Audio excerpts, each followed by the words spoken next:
Hello and welcome to my channel Project PMYP. So this is going to be a video on answer key and paper analysis of UPSC EPF हो जिसका exam आपका आज था which was 2nd of July 9:30 से 11:30 बजे तक आपका EO का पेपर था ये और ये उसी की एनालिसिस है EO की एनालिसिस है. So let us begin. यहाँ पे आपको क्वेश्चंस के साथ उसके आंसर बताए जाएंगे. ये टेंटेटिव आंसर की है.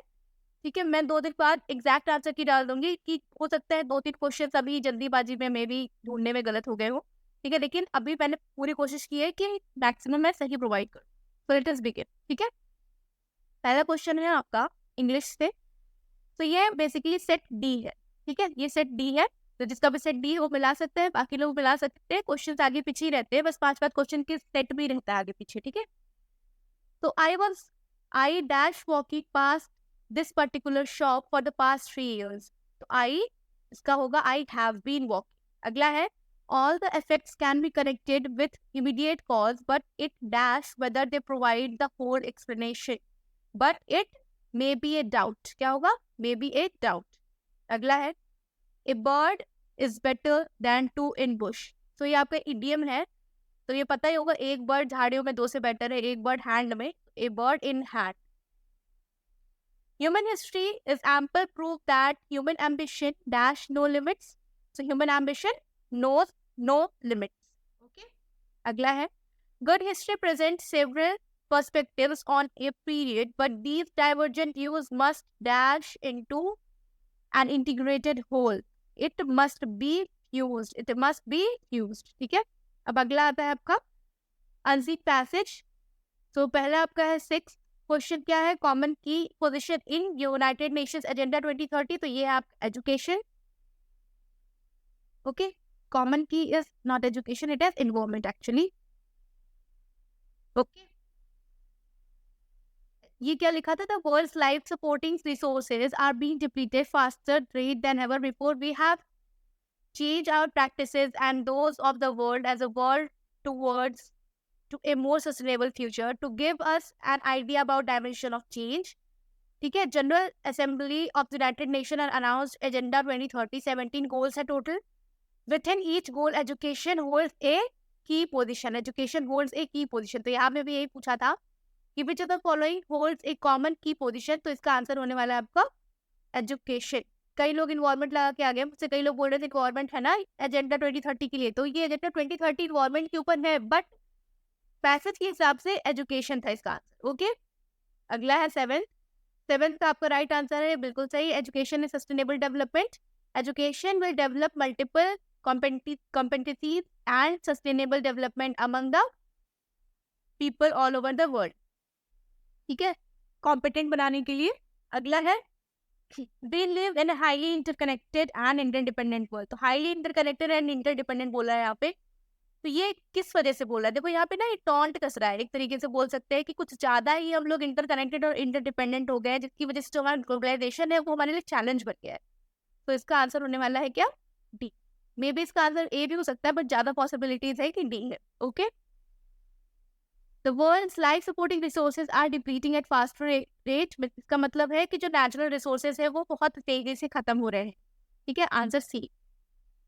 There is increasing recognition of the importance of global citizenship because it will reunite people from all over the world to face challenges of the 21st century.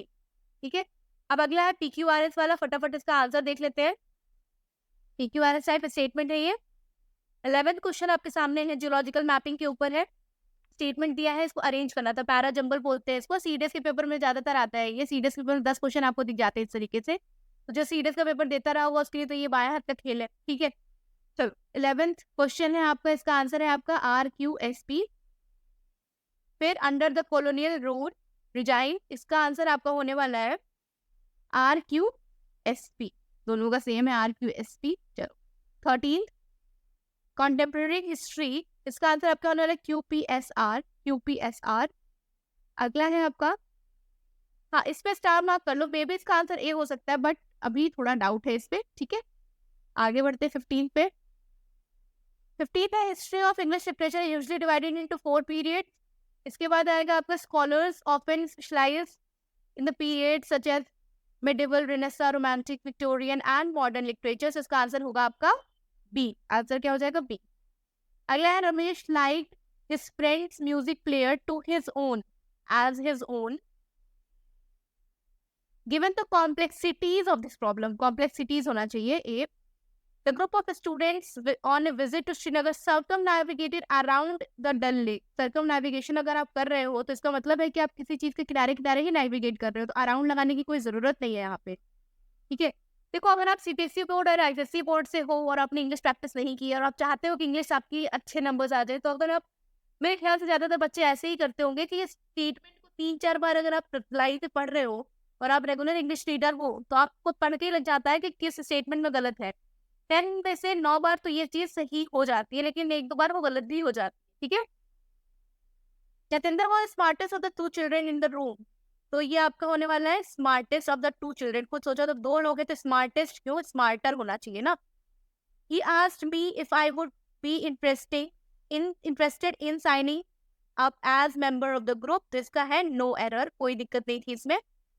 बाकी state board वाले के साथ क्या सही रहता है कि स्टेट बोर्ड वाले, चलो अगर वो हिंदी मीडियम से है या अपने स्टेट की मीडियम से है तो उनकी इंग्लिश हो सकता है बोल ना पाए सही से, कन्वर्सेशन ना हो पाए सही से, बट उनकी जो ग्रामर होती है वो एट पार होती है, एकदम बेस्ट होती है। ठीक है, फिर आता है आपका रानी चेन्नापन्ना ऑफ किटूर। जब लड़ाई कर रहे थे तो इनके साथ किन्होंने साथ दिया था? तो 4 ऑप्शन आपके सामने है, तो उसका सही आंसर होने वाला है रायन्ना। Rayanna, option A Rayanna. अगला है फर्स्ट इंडियन फैक्ट्री एक्ट किसके लिए था? ये तो बहुत ही इजी क्वेश्चन था। लीव क्या था? Child labour. आजाद हिंद फौज कब कहाँ बनी थी? बनी थी कहाँ पे? सिंगापुर में। ठीक है, अगला है लॉर्ड बर्किन हेड की जो कमेटी थी उसका मेंबर कौन नहीं था, पूछा है। सो इसका मेंबर कौन नहीं था? 4 ऑप्शंस आपके सामने हैं। सो इसका राइट आंसर होने वाला है आपका AJ Wilson. AJ Wilson. Which of the following statement Cornwallis के बारे में कौन सा स्टेटमेंट में से गलत है? तो बताना है और सही है। तो कोड्स दिए देखो 1 2 2 3 4, 1 2 1 3 4 और 1 2 4। तो यहाँ पे यूपीएससी ने पेपर लिया, एक चीज तो सही कर दिया कि एलिमिनेशन का भी आपको ऑप्शन दिया है। ऐसा नहीं किया कि 1 only 2 1 only 2 only 3 only 4 only correct करके जो दे रहा है आजकल यूपीएससी और सीडीएस के पेपर में भी देता है ऐसे। ठीक है, तो चलो इसका आंसर बताते हैं। इसमें सारे स्टेटमेंट्स आपके देखो, द रोगा system was introduced in Madras in 1812, ये आपका गलत है, बाकी सब आपका सही है। तो 1 2 एंड 4 हो जाएगा इसका आंसर, 1 2 एंड 4। अगला है मॉडल स्टैंडिंग ऑर्डर्स, ये कहाँ पे नहीं अप्लाई हुए? तो मैंने बताया था 2 स्टेट्स में नहीं, महाराष्ट्र, गुजरात एंड महाराष्ट्र। तो इसका क्या राइट आंसर है? गुजरात। ओके, आगे बढ़ते हैं। नेक्स्ट क्वेश्चन क्या है आपका? नेक्स्ट क्वेश्चन क्या है? Out worker is expressly excluded from definition of workman under which of the following legislation। तो ये है आपका कॉन्ट्रैक्ट लेबर 1970 वाला जो एक्ट है उसमें से ये out worker is excluded from the definition of workman. ठीक है, आंसर क्या होने वाला है आपका? सी। अब आता है क्वेश्चन नंबर 28। क्वेश्चन नंबर 28 क्या कह रहा है? विच of the following nature of work shall not be taken into account while appropriate government considers prohibiting employment of contract labor। तो इसका आंसर आपका 4 ऑप्शन यहाँ दिए हुए हैं। इसका राइट आंसर होने वाला है work is of intermediate nature. अगर वर्क आपका इंटरमीडिएट नेचर का होगा, 2 वर्क्स के बीच का वर्क होगा कोई, तो वहां पे जो है इसको कंसिडर नहीं किया जाएगा। Question number 29, which of the following statements relating to grievance redressal committee under the Industrial Dispute Act 1947 is not correct। ठीक है, इज नॉट करेक्ट पूछा, इस पे आपको ध्यान देना है जो नॉट वाले क्वेश्चंस होते हैं। ठीक है, तो इसका आंसर है the chairperson of the committee shall be nominated by appropriate government. इसमें अप्रोप्रिएट गवर्नमेंट का कोई लेना देना नहीं होता, तो आपका सी का आंसर होने वाला है। Question 30, under the provision of factories act 1948 the safety committee is to be constituted in the factory where. Safety committee कहाँ बनेगी? ऐसी फैक्ट्री में जहाँ पे हजार्डस सब्सटेंसेस यूज किए जा रहे हैं, हजार्डस सब्सटेंसेस आर यूज्ड और हैंडल्ड। ठीक है, 30 क्वेश्चन हो गया। अब आते हैं आपके 31 पे। ओके, ये मैथमेटिक्स का क्वेश्चन है आपका, तो इसका देखते हैं क्या है। 8 डिजिट नंबर, ये नंबर आपको शायद क्लियरली दिख नहीं रहा है, 7 8 9 4 5 9 एक्स वाई, ये नंबर था। ये नंबर आपका डिविजिबल है, किससे किससे डिविजिबल है? 88 से डिविजिबल है। तो अगर वो नंबर 88 से डिविजिबल है, इसका मतलब वो नंबर आपका 11 से भी डिविजिबल है और 8 से भी डिविजिबल है। हमें 8 की डिविजिबिलिटी रूल पता है कि लास्ट के 3 नंबर्स जो अगर आपके 8 से डिविजिबल है तो वो डिविजिबल हो जाएगा। और 11 का पता है कि हम इवन ऑड नंबर वालों को सबको ऐड कर लेंगे और माइनस कर देंगे किससे, इवन नंबर वाले से माइनस कर देंगे। तो क्या है 7 + 9 16, 16 + 5 21, 21 प्लस एक्स, इसको किससे माइनस करेंगे, 8 + 4 12, 12 + 9 21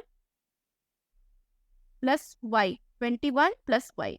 अगर माइनस कर देंगे तो क्या आएगा, x माइनस वाई बचेगा। तो ये आपका क्या आना चाहिए, 0 आना चाहिए। तो 0 कब आएगा, जब दोनों सेम होने वाला है। तो x बिफोर है, y बिफोर है। अब आप चाहो तो यहाँ पे 9 4 4 रख के सॉल्व कर लो, 9 4 4 रख के सॉल्व कर लो, 8 से डिवाइड कर दो, ये कंप्लीटली डिवाइड हो जाएगा। तो इसका आंसर क्या होने वाला है, डी। ठीक है।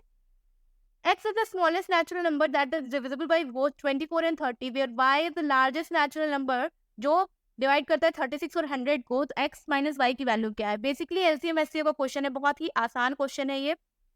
x क्या नंबर है, स्मॉलेस्ट नंबर है, that is divisible by both 24 and 30। तो इसका आपको निकाल लेना था एलसीएम, 24 और 30 का एलसीएम निकाल लेना था आपको। ठीक है, क्या आएगा आपका, ये आ जाएगा आपका 120। ठीक है, 120, 24 इंटू 5 एंड 30 इंटू 4 आपका 120 हो जाता है।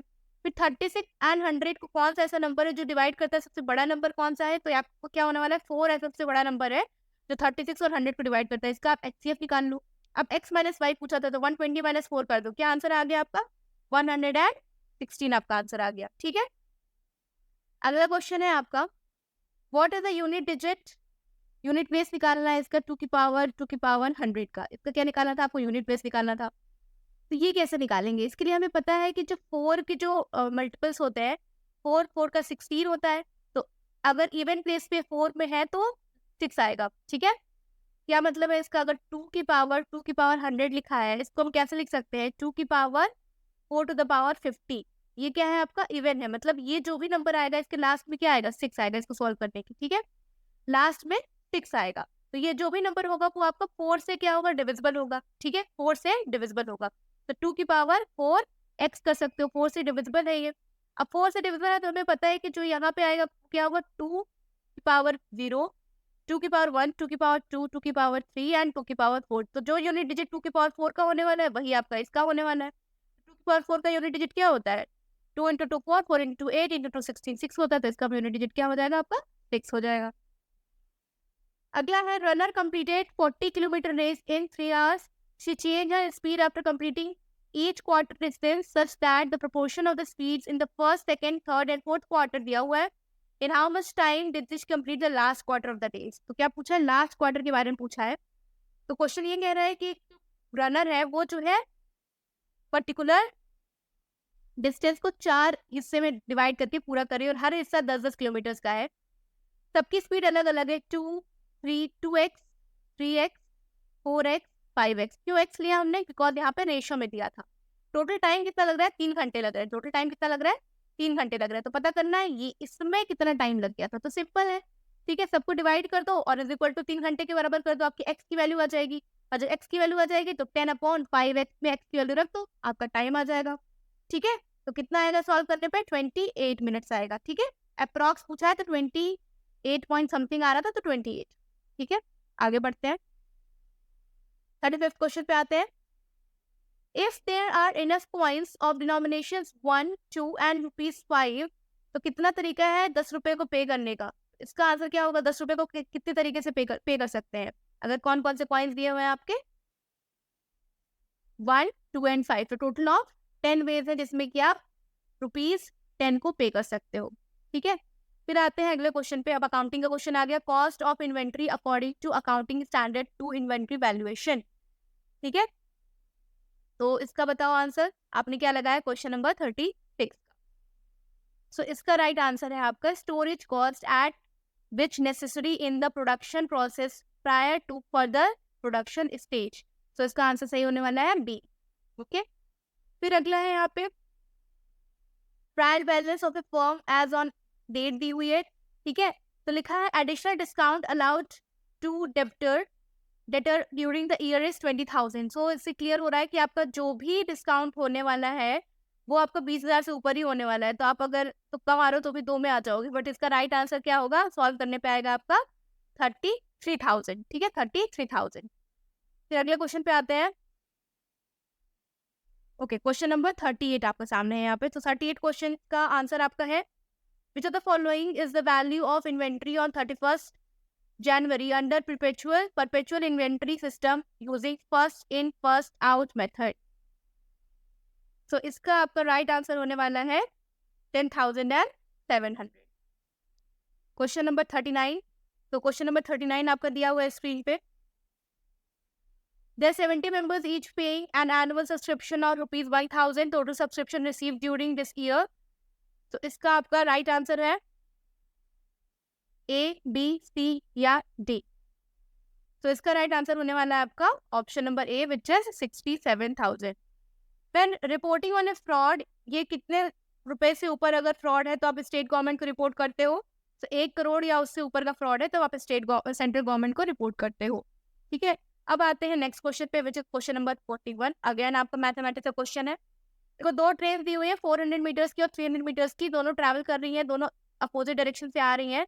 क्रॉस करने में कितना लगा? 15 सेकंड टाइम लग गया। पहले की स्पीड दी हुई है, दूसरी की आपको क्या निकालनी है? स्पीड निकालनी है। तो टोटल डिस्टेंस कितना हो गया? 700। टाइम कितना हो गया? 15 सेकंड। तो 700 मीटर्स कितने टाइम में ट्रैवल किया? 15 सेकंड में ट्रैवल किया। स्पीड कितनी है? 60 किलोमीटर्स पर आवर है, तो इसको मीटर पर सेकंड कैसे चेंज करते हैं? 60 इंटू 5/18 कर लेंगे तो कुछ आएगा आपका, प्लस आपका x लिख देंगे। तो जो भी वैल्यू आएगी वो यहाँ लाके आप माइनस कर दोगे, ठीक है, यहाँ लाके आप माइनस कर दोगे। तो माइनस करने के बाद आपका आंसर आएगा यहाँ पे 108। ये भी आपका आएगा किसमें? मीटर पर सेकंड में आएगा। फिर उसको आप मल्टीप्लाई कर देना किससे? 18/5 से मल्टीप्लाई कर देना, ठीक है। चलो सॉल्व ही कर देते हैं, इतना इससे कर देना उससे कर देना से बेटर सॉल्व कर देते हैं फटाफट। देखो कितना टोटल डिस्टेंस आ रहा था? टोटल डिस्टेंस हो गया 700, ठीक है। और फिर आपका क्या दिया था? टाइम कितना लग रहा है? 15। यहाँ पे कितना है आपका? 60 किलोमीटर्स पर आवर है, तो 60 मतलब कितना हो गया? 60 इंटू 5/18। तो इसको आप कट कर दो किससे? 6 3 दा 6 10 दा, तो 50/3 आ जाएगा, ठीक है। इसको भी कट कर दो 5 से, 5 3 दा 5 140 दा, सो 140/3 माइनस 50/3, तो ये कितना आ गया? 90/3। मतलब ये कितना आ गया? 30 किलोमीटर पर आवर, दूसरे की 30 मीटर पर सेकेंड, ये दूसरे की स्पीड आ गई। इसको चेंज करना है किलोमीटर पर आवर में, तो इंटू 18/5, तो 5 6 दा होता है, तो इसको मल्टीप्लाई कर लो, कितना आ जाएगा? 48 8 4 कैरी 108। कितना आ गया? 108। तो यही आपका आंसर है यहाँ पे 108, ओके। फिर है अगला क्वेश्चन है आपका, एक पैरेललोपाइप्ड है, रेक्टेंगुलर पैरेललोपाइप्ड है, जिसकी हाइट दी हुई है 1.1 और स्क्वायर बेस दिया हुआ है 2 मीटर्स का। तो ये आपको बताना था कि अगर उसको 1 सेंटीमीटर के रेडियस वाले बर्तन में पलटा जाए तो वो रेडियस की कितनी, उस रेडियस की लेंथ के पाइप की लेंथ कितनी होने वाली है, लेंथ फाइंड करनी थी। इसका रेडियस कितना था? 1 सेंटीमीटर, ठीक है। रेडियस दिया हुआ था आपको 1 सेंटीमीटर। तो कैसे निकाला? आप लोगों ने ट्राई किया था इस क्वेश्चन को कि जंप कर गए थे? ओके, तो देखो आपको क्या दिया है? रेक्टेंगुलर पैरेलल पाइप दिया है, रेक्टेंगुलर दिया है और स्क्वायर बेस दिया है। तो पहले आप वॉल्यूम निकाल लोगे इसकी। अब बोलोगे कि मैडम हमने तो वॉल्यूम पढ़ा ही नहीं है पैरेलल पाइप का, तो क्या करते हैं देख लो। जो भी आपका बेस होता है, बेस इंटू हाइट ही होता है वॉल्यूम। तो बेस का एरिया कितना होता है? 2 इंटू 2 4 हो जाएगा, इंटू हाइट कितनी है? 1.1। तो ये आपका वॉल्यूम आ जाएगा। इज इक्वल टू कर दो, क्या इज इक्वल टू कर दो आप? Pi which is 22/7 into r square, मतलब 1 का स्क्वायर इंटू एच, ठीक है। यहाँ पे कर लेते हैं इसको। क्या था आपका? 4 into 1.1 is equal to 22/7 into 1 square into H. ये आपका सिलेंडर है, ये आपका पैरेलल पाइप की वॉल्यूम है। दोनों को सॉल्व करके आप एच की वैल्यू निकाल लो। 4 इंटू 1.1 अपॉन 22 इंटू 7, ठीक है। तो ये आ गया 2 टाइम्स, ये आ गया 14, ठीक है। 1.4 यहाँ पे आ गया एच। अभी इसमें कुछ आपको गड़बड़ लग रहा होगा, क्यों लग रहा है? देखो यहाँ पे मीटर में दिया है, मीटर में दिया है, ये सेंटीमीटर में दिया है, तो इसको भी आपको मीटर में चेंज करना था, राइट। तो ये 1/100 का स्क्वायर रहेगा यहाँ पे। तो आप यहाँ पे मल्टीप्लाई करोगे किसको? 100 के स्क्वायर को, ठीक है। तो 1.4 इंटू 100 का स्क्वायर आप मल्टीप्लाई कर दोगे, फिर जो आंसर आएगा उसको आप किलोमीटर्स में, पूछा किस में है आपका? किलोमीटर्स में पूछा है, तो फिर आप किलोमीटर निकाल लोगे, कितना आएगा? 14 आएगा, ओके। अगला क्वेश्चन है आपका साइमल्टेनियस लीनियर इक्वेशन का है। A person buys 10 pens and 8 pencils for rupees 200। Price दिया हुआ है ईच पेन का और ईच पेंसिल का, हर एक पेन और हर एक पेंसिल का प्राइस सेम है। यहाँ पे ये मत सोचना कि पेन और पेंसिल का प्राइस इक्वल, ठीक है। अगर वो 5 पेन और 24 पेंसिल्स खरीदता है, सेम अमाउंट पैसा लगता है, तो कितना प्राइस है हर एक पेन का। तो इसको सिंपली आप साइमल्टेनियस लीनियर इक्वेशन बनाते और सॉल्व कर लेते। साइमल्टेनियस इक्वेशंस कैसे? देखो, पहला इक्वेशन आपका बनता कि 10 पेंसिल खरीद रहा है और 8 पेन खरीद रहा है। तो 10 पेंसिल खरीद रहा है और 8 पेन खरीद रहा है, ठीक है। कितने रुपए में? 200 रुपए में। 200 रुपए में क्या लिया? 10 पेन और 8 पेंसिल। 10 पेन और 8 पेंसिल। तो पेन आपका क्या है? एक्स है, और वाई जो है आपका पेंसिल है। अगला है कि 5 पेन खरीद रहा है और 24 पेंसिल खरीद रहा है। तो 5 पेन प्लस 24 पेंसिल खरीद रहा है, सेम कॉस्ट में 200 रुपए में, ठीक है। या फिर आप दोनों को इक्वेट करके एक्स और वाई की वैल्यू रेशियोज निकाल दो और एक में वैल्यू पुट कर दो, या फिर दोनों को आप साइमल्टेनियसली सॉल्व करो, इसमें इंटू 2 को मल्टीप्लाई कर दो, क्योंकि ये पार्ट कट जाएगा। 48 माइनस यहाँ पे आ जाएगा 40 और यहाँ पे आ जाएगा 200। तो वाई की वैल्यू आ जाएगी आपकी 5। वाई की क्या वैल्यू आ जाएगी आपकी? 5। अब यहाँ पे आप 5 रख दो, 40 आ गया, यहाँ पे 160 आ गया, तो एक्स की वैल्यू कितनी आ जाएगी आपकी? 16। कितनी आ रही है? 16। ओके, आगे बढ़ा जाए। समझ में आ गया? चलो next question.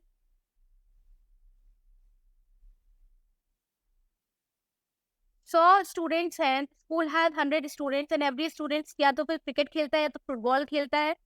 The number of students who play cricket is twice the number of students who play football. All the number of students who play only cricket is 3 times the number of students who play only football. The number of students who play both cricket and football is, ठीक है। तो ये आपका Venn diagram से भी कर सकते थे आप इस क्वेश्चन को, या फिर वेन डायग्राम से करके बता देते, जल्दी हो जाएगा। देख लो क्या क्या है। 100 स्टूडेंट्स है और बाकी आपका ट्वाइस दिया है और थ्राइस दिया है, ठीक है। ट्वाइस दिया है और थ्राइस दिया और कोई नंबर दिया, नंबर वो प्ले। ओके, तो क्या पता करना है? बोथ का पता करना। आओ फटाफट सॉल्व करते हैं। देखो, यहाँ पे एक सर्कल है, यहाँ पे एक सर्कल है। सपोज ये आपका क्रिकेट है और ये आपका फुटबॉल है। तो cricket is equal to 2 times of football. Only cricket is equal to 3 times of only football. ये चीज, 2 चीज पता है आपको, ठीक है। और हमें ये भी पता है जो ये एरिया, सपोज इसको हम जेड मान लें, तो only cricket plus Z is equal to only cricket plus Z plus football. Only cricket plus Z plus only football कितना आ जाएगा? ये आपको टोटल आ जाएंगे 100, ठीक है। अब ओनली क्रिकेट की वैल्यू क्या है? 3 टाइम्स ओनली फुटबॉल। यहाँ रख दो, 3 times only football plus Z plus only football. ये आपका क्या आ जाएगा? 100 आ जाएगा, राइट। तो 4 times only football plus Z is equal to 100। ये आपका 100 आ गया। साथ ही साथ cricket is equal to 2 times football है, तो क्रिकेट की जगह आप 2 फुटबॉल रख दो, प्लस फुटबॉल रख दो, माइनस अगर आप जेड कर दो। माइनस जेड क्यों कर रहे हैं? क्योंकि ये वाली एरिया ना 2 बार ऐड हो जा रही है। ये कितना हो गया? टोटल आपका 100 हो गया। देखो, दोनों आप इक्वेशन सॉल्व कर लो या इक्वेट कर लो, ठीक है। तो यहाँ पे क्या आएगा? 3f minus Z is equal to 100। यहाँ पे रख दो 3f minus Z is equal to 100। ये आपका आ रहा है क्या? ठीक है। अब इसमें क्या कर सकते हो आप? दोनों को इक्वेट कर दोगे तो 2z आ जाएगा एक तरफ और एक तरफ आ जाएगा फुटबॉल। तो football will be equal to 2z। तो z की वैल्यू क्या आ जाएगी? यहाँ पे रख दो 2z। ओके, अब इसको सॉल्व कर लो। यहाँ पे 2z है तो यहाँ कितना हो जाएगा आपका? Only cricket plus Z plus only football, ठीक है। अब इसको सॉल्व कर लो, आपके आंसर आ जाएंगे। और अगर आपको इतना लंबा चौड़ा सॉल्व नहीं करना है तो एक सिंपल सा मेथड ये भी है कि जो आपको इक्वेशन दिख रही है ना, ये 4 times only football plus Z is equal to 100, बस इसमें आप ऑप्शंस की वैल्यू रख दो, ठीक है। इसमें आप ऑप्शंस की वैल्यू रख 30, 28, 25, 20। तो हम जब फटाफट सॉल्व करने के लिए 20 रख देते हैं, ठीक है। अगर हम यहाँ 20 रख दे 4 times only football plus Z में, 4 times only football plus Z is equal to, अगर आप 100 रख दो यहाँ पे, ठीक है। और यहाँ पे जेड की वैल्यू आप अगर 20 रख दो तो ओनली फुटबॉल की वैल्यू कितनी आ जाएगी? ये भी आपकी 20 आ जाएगी, ठीक है। ओनली फुटबॉल की 20 आ गई, जेड की भी 20 आ गई, और हमें पता है कि only cricket is equal to 3 times only football. तो कितना हो गया? ओनली क्रिकेट कितना हो गया? ये आपका हो गया 60। तो 60 प्लस 20 80, 80 प्लस 20 100। तो ये आपका इक्वेशन सेटिस्फाई कर रहा है, बाकी कोई ऑप्शन आपका इक्वेशन सेटिस्फाई नहीं करेगा। तो आपका आंसर क्या आ जाएगा? डी। अगला है, man walks in certain direction for 5 kilometres and then walks in south direction for 4 kilometres. ठीक है, तो यहाँ पे क्या है ना कि ये दिया नहीं है कि किस डायरेक्शन से शुरू किया है, लेकिन इतना पता है कि पहले 5 चला है फिर 4 चला है, पहले 5 किलोमीटर चला है फिर 4 किलोमीटर चला है। तो यहाँ पे ना जो हमारा ट्रिपलेट होता है पाइथागोरस का 5 और 4, तो वो वाला तरीका हम अपना सकते हैं और उसका आंसर जो तीसरी साइड मिसिंग है वो निकाल सकते हैं 3। ठीक है, फिर अगला है question number 46। Integrated child development scheme में चाइल्ड की एज ग्रुप क्या दी हुई है? तो चाइल्ड की एज ग्रुप होती है आपके 0 से 6 ईयर्स की। ठीक है, 0 से 6 ईयर्स की। क्वेश्चन नंबर 47 आपके सामने है। Question number 47 is about truck farming. तो क्या है? Growing vegetables around urban centres to meet daily demand. ठीक है, और अगला है आपका it is govern by distance it truck and cover overnight between farm and the market. यहाँ पे 2 ऑप्शन आपके सामने हैं, तो इसका आंसर क्या हो जाएगा आपका? इसका आंसर है बोथ आर करेक्ट, तो C is the right answer here. ठीक है, आगे बढ़ते हैं अगले क्वेश्चन पे। हाँ, ये पूछा है आपका सेक्टर्स के बारे में, जो primary sector, secondary sector, tertiary sector, ये सब होता है ना, उससे रिलेटेड क्वेश्चन है ये। तो कहा है कि retail trade falls under tertiary activity, research and development quaternary activity. तो आपका बोथ यहाँ पे सही होने वाला है, both 1 and 2 are correct. 49 question है आपका नेशनल स्किल डेवलपमेंट कॉर्पोरेशन जो है वो एक नॉन प्रॉफिट ऑर्गेनाइजेशन है और केवल ओनली लार्ज क्वांटिटी वाले के लिए है। तो यहाँ पे आपका क्या होने वाला है ना, यहाँ पे ओनली देख के हमेशा होता था ना कि लोग सोचते थे कि सही है, तो यहाँ नॉट करेक्ट है, तो यहाँ पे दोनों ही गलत है। ओनली वाला तो गलत है ही और पहला वाला भी आपका ये गलत है, तो आपका इसका आंसर है क्या? सी, बोथ 1 and 2। अगला है अटल वायो अभ्युदय योजना। अटल वायो अभ्युदय योजना ये एल्डरली पर्सन के लिए था, इतना तो पता है। ओके, सो आगे क्या क्या दिया ऑप्शन इसका? सो इसमें क्या दिया है? Fulfil basic need of dispute elderly citizen. तो हाँ, बस यही पहला ऑप्शन ही इसका सही है। ठीक है, पहला ऑप्शन ही बस इसका सही है। अगला 51st क्वेश्चन आपके सामने है। तो 51st क्वेश्चन स्टेटमेंट बेस्ड है, पता करना है कि पहला सही है दूसरा सही है, इस तरीके का ये। ठीक है, इस क्वेश्चन में क्या है? पहला स्टेटमेंट कह रहा है आरबीआई जो है वो डिसाइड करती है consumer price once in 5 year. हाँ, बिल्कुल सही है। जो मॉनेटरी पॉलिसी है वो सेंट्रल गवर्नमेंट डिसाइड करती है। देखो, जो फिस्कल पॉलिसी है वो डिसाइड करती है सेंट्रल गवर्नमेंट, मॉनेटरी पॉलिसी हमारी आरबीआई डिसाइड करती है। ओके, सो इसका आंसर उन्होंने सेकंड गलत है, फर्स्ट आपका सही है। अगला है आरटीजीएस और एनईएफटी के बारे में। 50 नंबर क्वेश्चन नंबर 52। तो 52 का आपका आंसर होने वाला है कि जो आरटीजीएस है वो national payment corporation of India उसको सपोर्ट करती है और ये प्रमोटेड बाय बैंक्स। तो इसका आंसर क्या है आपका? इसका आंसर है पहला जो है वो आपका इनकरेक्ट है, पर सेकंड जो है आपका करेक्ट है। Question number 53, US dollar squeezes global credit. Question पहला है स्टेटमेंट। अगला है many countries and companies outside America can borrow in dollars. तो क्वेश्चन नंबर 53 इसका आंसर होने वाला है कि दोनों आपका स्टेटमेंट सही है, बट जो एक्सप्लेनेशन दिया है वो आपका सही नहीं दिया है। ओके, सही नहीं दिया है। फिर अगला आता है आपका क्वेश्चन नंबर 54। ये भी आपका स्टेटमेंट बेस्ड है। Government mandates the packaging of 100% sugar and food grains in diversified jute bags. ठीक है, और फिर कह रहा है दूसरा वाला कि ये जो है compulsory use in packaging commodities 1987 से लागू किया गया था। ठीक है, तो इसका आंसर होने वाला है आपका पहला आपका गलत है और दूसरा आपका सही है। जूट बैग्स में कंपल्सरी नहीं है। 55 $25 बिलियन ये किसने प्रॉमिस किया? गति शक्ति इनिशिएटिव के लिए 25 बिलियन डॉलर ये किसने प्रॉमिस किया? आपका 4 ऑप्शन है। एशियन डेवलपमेंट बैंक, यही आपका आंसर सही है वैसे, एशियन डेवलपमेंट बैंक। ठीक है, large language model sometimes described in news can be used in which of the following? Large language models, तो ये आपका जो है health care, software development, translation of language. ठीक है, और creation of reimagined search engine, तो चारों में ही यूज कर सकते हैं। तो 1, 2, 3 एंड 4। अगला विद रेफरेंस टू 3 टाइप यहाँ पे स्कोप दिया है 1, 2, 3, 4। इसका डायरेक्ट आंसर देखते हैं। स्कोप 1 एमिशन, स्कोप 2 एमिशन करके है। ठीक है, तो इसका राइट आंसर होने वाला है ए, बी, सी या डी। तो इसका राइट आंसर है आपका 2 ओनली। ठीक है, राइट आंसर क्या है आपका? 2 ओनली। अगला है question number 58, quantified domestic minimum top up tax. ठीक है, इसका राइट आंसर है आपका global anti base erosion rules. Okay, फिर आता है आपका क्वेश्चन नंबर 59। क्वेश्चन नंबर 59 का आपका राइट आंसर है, पूछा है प्रोवेस डीएक्स जो यूज में है, इसका क्या मतलब है? It is a database for financial performance of companies that is specially designed for academia. Okay, अब आते हैं क्वेश्चन नंबर 60 पे। So question number 60 is on your screen. So इसका आंसर है NSC prime, high standard corporate governance initiative के लिए है NSC prime. Okay, question number 61, overhauling expense of 25,000 for engine of a motor car to get better fuel efficiency, ये क्या है आपका? So it is your revenue expenditure, revenue expenditure. Question number 62, which of the following is not correct? चार options आपके सामने दिए हुए हैं, कौन सा इसमें से सही नहीं, ये पूछा है। Depreciation is a non cash expense, पहला है आपका।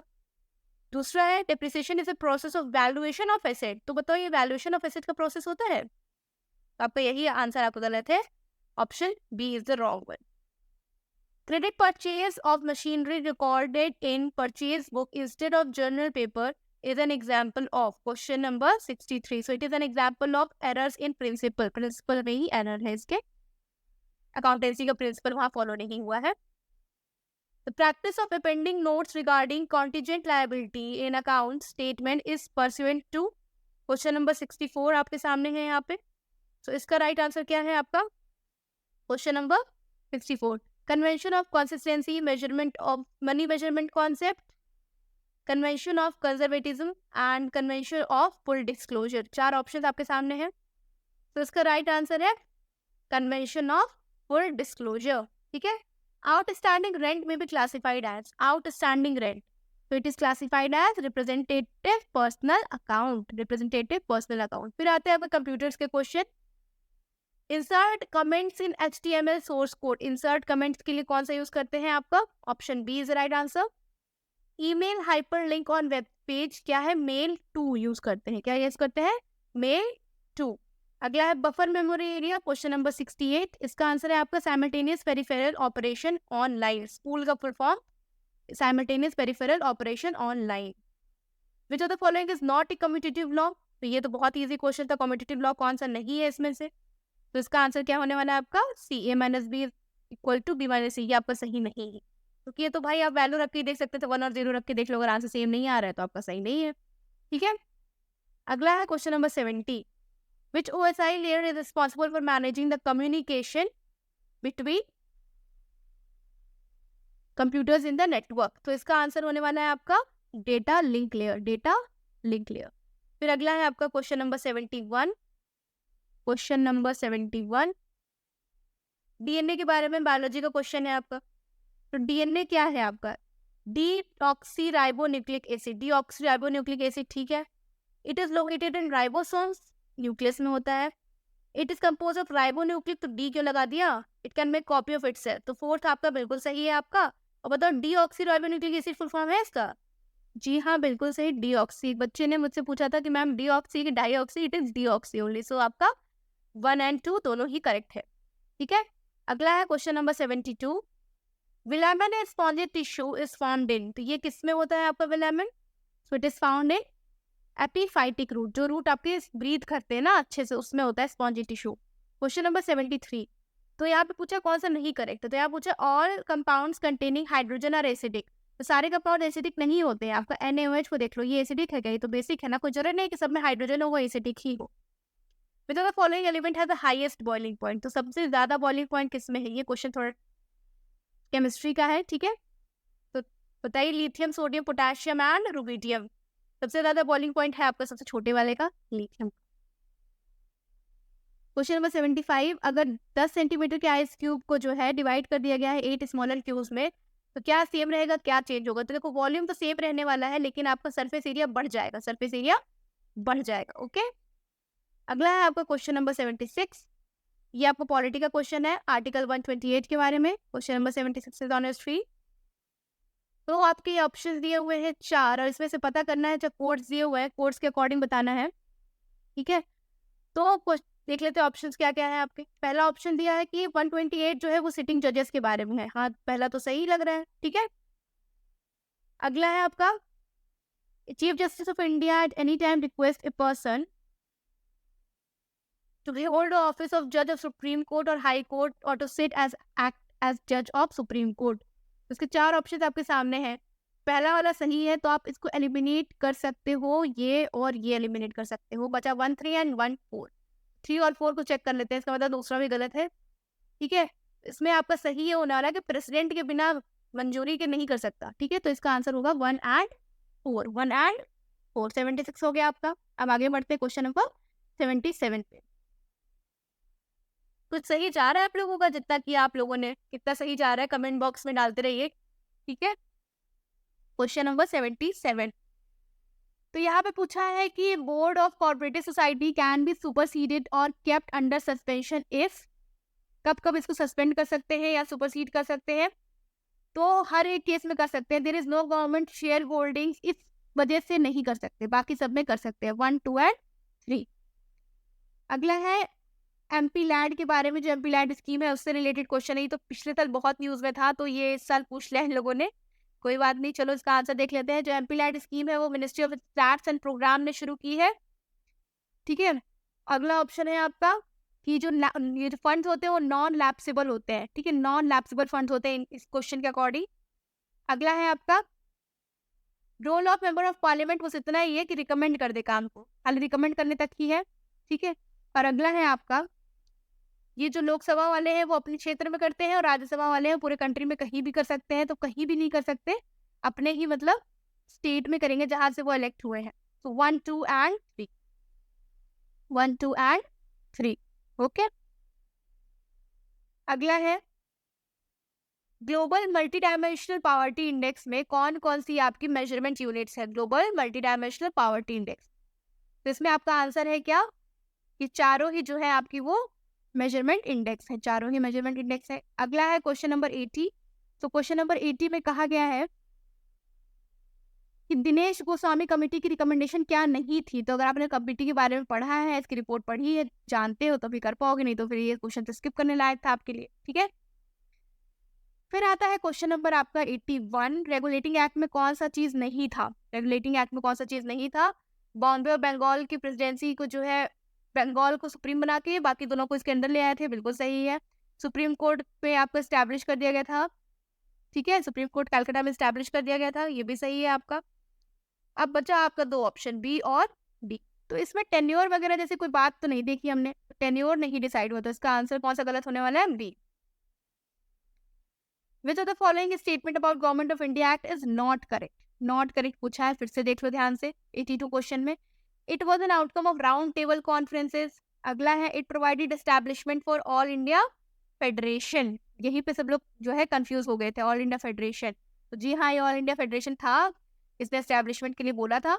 अगला है it retain the authority of secretary of state. नहीं, ऑप्शन सी ही आपका गलत होने वाला है। ठीक है, अब ये है आपका सिंपल सा क्वेश्चन है, Lahore session, Calcutta session, Bankipur session और मद्रास सेशन। तो लाहौर सेशन में कौन थे आपके प्रेसिडेंट? आपके लाहौर सेशन में थे आपके मदन मोहन मालवीय जी थे कि भूपेंद्र नाथ बोस? तो आपके लाहौर सेशन में मदन मोहन मालवीय जी थे। ठीक है, 1 का आपका ए का 1 हो जाएगा। फिर आता है कैलकाटा सेशन, तो इसके थे आपके विशन नारायण दास। तो A1 B3 एक ही में दिख रहा है। आगे बढ़ते हैं, question number 84। Bhonsala military school at Nashik, ये किसने सेटअप किया था? Bhonsala military school at Nashik. तो इसका answer BS Moonje. BS Moonje. अब ये है मदन मोहन मालवीय के द्वारा किए हुए 4 काम, उसमें आपको अरेंज करना है ईयर वाइज। तो इसका राइट आंसर है आपका बनारस हिंदू यूनिवर्सिटी कब बनी थी आपकी? 1916 में बनी थी। Formation of Congress nationalist party कब बनी थी? 1936 में बनी थी। इंग्लिश न्यूज़पेपर द लीडर कब लॉन्च हुआ था? 1908 में लॉन्च हुआ था, 1908 में। Hindu boarding house at Allahabad 1901। तो इसको अरेंज कर लो, आ जाएगा 4312। 4312, ये जिसकी भी हम लोगों को मिली है क्वेश्चन पेपर, मैक्सिमम इसके आंसर सही है, इस बच्चे ने सही लगाए हैं। पेमेंट ऑफ वेजेस एक्ट, बोलो सही कहा, ये भी गलत लग गया। पेमेंट ऑफ वेजेस एक्ट में मैक्सिमम लिमिट क्या है? 24,000 की, पहले कितनी थी? 18,000, अभी कितनी हो गई बढ़ के? 24,000। ये मैंने आपको बताया था अपने क्वेश्चन में। अगला है मिनिमम वेजेस एक्ट के अंदर क्या है आपका? Minimum rate of remuneration which shall be apply to an employ working on a piece of work purpose of securing such employees minimum rate of wages. इसको क्या बोलते हैं?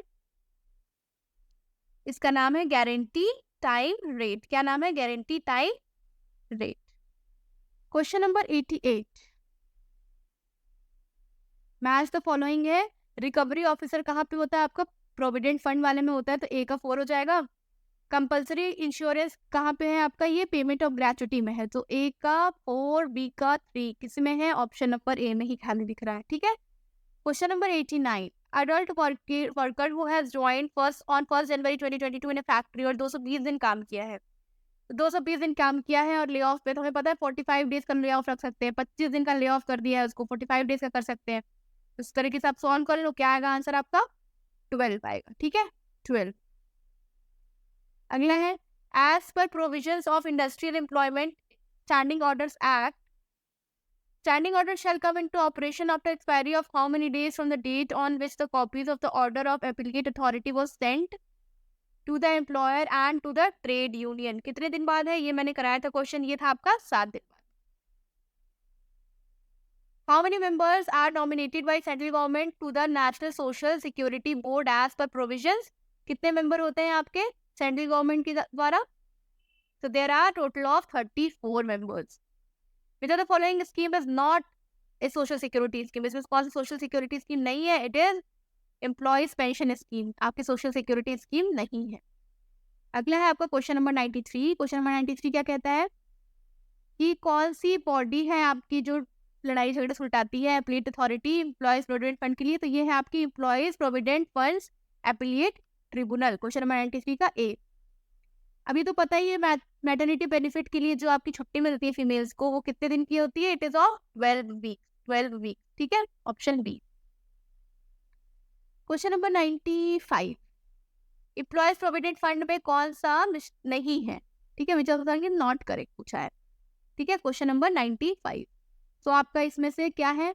It provide the act shall not be applicable to cooperative societies employing 50 or more than persons working without aid of power। तो ये आपका correct नहीं है। Question number 96, अभी डेजर्ट वाला क्वेश्चन क्या लिखा है? सेपरेटेड बाय 100 किलोमीटर्स, दो जगह है एक्स और वाई, 100 किलोमीटर्स पे है, एक 180 पे और एक 350 पे, एक्स और वाई पिलर्स है। तो पूछा है कितनी बार दोनों पिलर्स मैच करेंगे, मतलब ये तो सिंपल एलसीएम का क्वेश्चन है, आप एलसीएम निकाल लो, आपका इसका आंसर आ जाएगा। क्या कह रहा है? 100 किलोमीटर है, 100 किलोमीटर और 180 मीटर और 350 मीटर पे पिलर लग रहा है। तो पहला पिलर 180 पे लग गया होगा एक्स वाला, वाई वाला कहाँ लगा होगा? 350 पे। ऐसे करते करते कितने बार तक सब मिलेंगे? तो आप सिंपली इसका एलसीएम निकाल लो, एलसीएम निकाल लो और फिर जो भी एलसीएम आएगा उसको 100 किलोमीटर से आप डिवाइड कर दो, आपका नंबर ऑफ टाइम्स आ जाएगा। कितना आएगा? 16 टाइम। जो एलसीएम आएगा वो मीटर में आएगा, इतना ध्यान देना, उसको किलोमीटर्स में चेंज कर लेना एक बार। यहाँ पे लिखा सफिशियंसी वाला क्वेश्चन है, डेटा सफिशियंसी का। PQRST फ्रेंड्स है, P is shorter than R, P जो है वो छोटा है R से बट बड़ा है बाकी सारे फ्रेंड्स से। टोटल कितने फ्रेंड्स हैं आपके? 6, तो बाकी 4 हो गए। U is taller than Q but shorter than S, U is taller than Q but S से छोटा है, and Q is not shortest, मतलब यहाँ पे क्या आएगा आपका? T। तो दोनों स्टेटमेंट आप हो गए। और फिर पूछा है S और T को कंपेयर करना है, S और T को, तो दोनों ही स्टेटमेंट आपके लग गए ना। अगर आप पहला वाला नहीं पता करते तो आपको कैसे पता चल जाता है S और T में क्या रिलेशन है? तो बोथ टुगेदर आर सफिशिएंट। अगला है सर्कल वाला क्वेश्चन है, 8 chairs are placed at a uniform distance equal from each other. देखो बोला तो बना, वैसे भर लेते हैं। सब इक्वल डिस्टेंस पे, C and D are at equal distance away from both A and B। तो A यहाँ रख दो, ठीक है, B यहाँ रख दो, C यहाँ रख दिया तो D यहाँ आ जाएगा, ठीक है। A और B इंटरचेंज कर सकते हैं। अब है E sits between A and C, यहाँ पे आपका E बना हुआ है, G and F sits opposite to each other, G and F। तो यहाँ पे कहीं आपका G आ जाएगा, कहीं आपका F आ जाएगा। Where does H sit? तो बचा आपका H, H हो गया आपका एडजेसेंट ऑफ D, ठीक है। अब है 3 लोग काम करते हैं, कब फिनिश करेंगे? 1/10 प्लस 1/15 प्लस 1/6, एलसीएम आ जाएगा आपका 30, 3 प्लस 2 प्लस 5, 10/30, उल्टा कर दो आ जाएगा 3, ठीक है। A dice is thrown, the number of ways that number appearing on the first throw is not less than। अब यही क्वेश्चन में बच्चे बहुत कंफ्यूज हुए, नॉट लेस देन। तो नॉट लेस देन का मतलब होता है इक्वल टू और ग्रेटर देन। क्या मतलब होता है? इक्वल टू और ग्रेटर देन, तो दोनों ही इसका होना चाहिए। तो इक्वल टू और ग्रेटर देन, देखो 1,1 पहले वाले में 1 नंबर आएगा, दूसरे वाले में 2,1 2,2, 3,1 3,2 3,3। तो पहले वाले में 1 आ रहा है, दूसरे वाले में 2, तीसरे वाले में 3 नंबर, चौथे वाले में 4 सेट, पांचवे वाले में 5 सेट, छठे वाले में 6 सेट। टोटल कितने? 10 10 20 और 21, टोटल कितने हो गए आपके? 2021। ठीक है, फटाफट देखते हैं आपका question number 101। Which of the following is not A security protocol? कौन सा इसमें से सिक्योरिटी प्रोटोकॉल नहीं है? TLS, SSL, IPsec and MIME। 4 आपके ऑप्शन दिए हुए हैं यहाँ पे। इसमें से आपका option number 4 which is MIME, आपका ये जो है आपका क्या है? सिक्योरिटी प्रोटोकॉल नहीं है। ओके, चलो।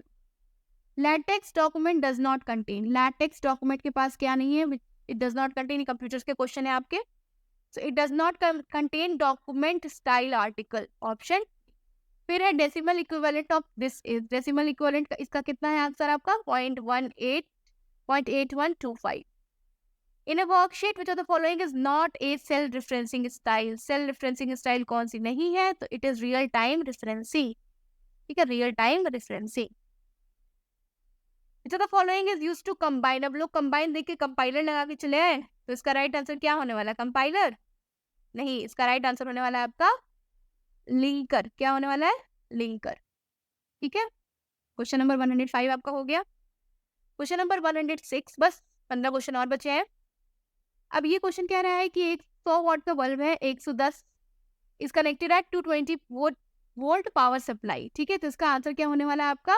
110 वोल्ट की पावर सप्लाई, 110 वोल्ट की चाहिए, 100 वाट का बल्ब है, उसको मिल कितनी है? ये 220, तो कितना इसका आंसर आ जाएगा? इसका आंसर होने वाला है आपका 200 वाट, 200 वाट। अब देखो, कोई करंट कैरी तार है आपका, उसको आपको हाफ कर दिया गया। ठीक है,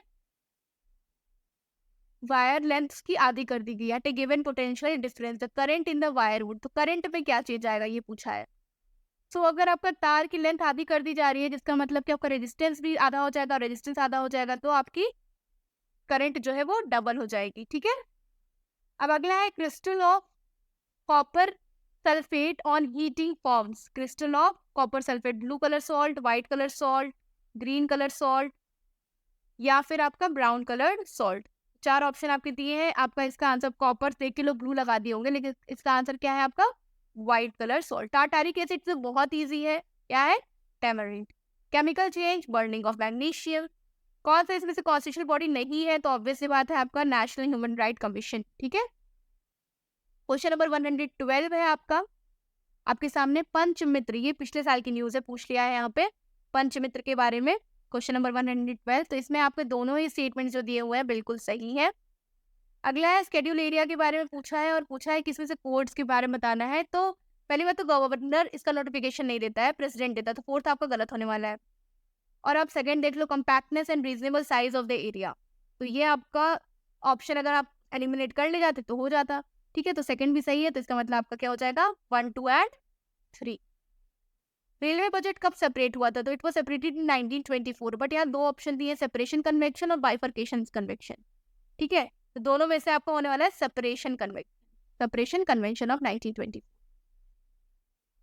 115, question number 115, it is a natural refrigerator, ये मिट्टी का एक रेफ्रिजरेटर बना था। ठीक है, ये मिल्क और कूलिंग वाटर और स्टोर वेजिटेबल्स वगैरह के लिए है, और ये 6 गोल्स को फुलफिल कर रहा है, United nation sustainable development goal SDGs के 6 गोल को फुलफिल कर रहा है, तो ये दोनों ही आपका सही है। इंटर स्टेट माइग्रेंट वर्कर के बारे में है ये, रेगुलेशन एक्ट ऑफ 1979। ठीक है, क्वेश्चन नंबर आपका 116, तो ये है आपका equal pay for equal work irrespective of sex, बिल्कुल सही।